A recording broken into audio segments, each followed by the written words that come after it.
Ассаламу алейкум, урматтуу талапкерлер. Менде деле суроо жок, болгону бир аманат сөз. Мен да юридикалык факультетти артышыл диплом менен бүтүргөнмүн. Бирок убагында чоң атам раматтылык айткан болом. Судья болбо, прокурор болбо, бирөөнүн атасы, бирөөнүн баласы камалып атса, биякта жакындары ыйлап атса, сен адашып калып бир акыретте жооп берип калба. Ошон үчүн болбо деген, ошон үчүн мен бул тармакка такыр барган жокмун. Азыр дагы ат башындай алтын берсе судья болуп барбайм. Деңгээлим балким жетет, мыйзамдарды билем, бирок барбайм. Ошого мен бирдекен суранат элем, биринчи ниет тоңдоп барыңыздарчы. Ушул жакка барып бир адамдын тагдырынан акча жасайлы, анча мынча бир сол чоң төкө сол ойлу деген ниеттер болсо, сураныч тазалап коюңуздар. Эми мен жүрөгүңүзгө кирген жокмун, бирок суранычым ошол. Анткени адал тамак жебесе, балдардан жаман балдар чыгат экен, укум тукумга кетип калат экен кедергиси. Ушуну эстеп коюңуздар. Экинчиден, эгерде врач адашса ден соолукка зыян, бирок сиздер адашсаңыздар адамдын тагдыры талкаланат. Адамды камап коюш оңой, ручканын учун шилтеп коесуздар, бирок анын апасы ыйлап атат, балдары жетим калып атат, аялы боздоп атат.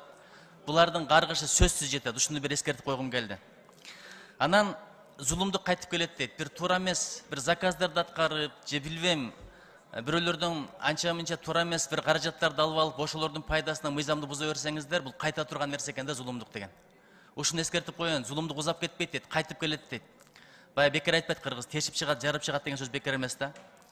Анан мына мисалы канча жарандарыбыз бар, бир сот процесс менен 10 жылдап жүрөт.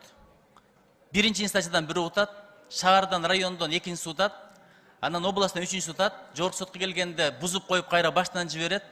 Ал адамдын тагдыры, убактысы, энергиясы, өмүрү кетип атпайбы? Ушундай бир туура эмес чечим кабыл алган судьяларга карата сиздерде бир чечим болуш керек да, жогорку сотто.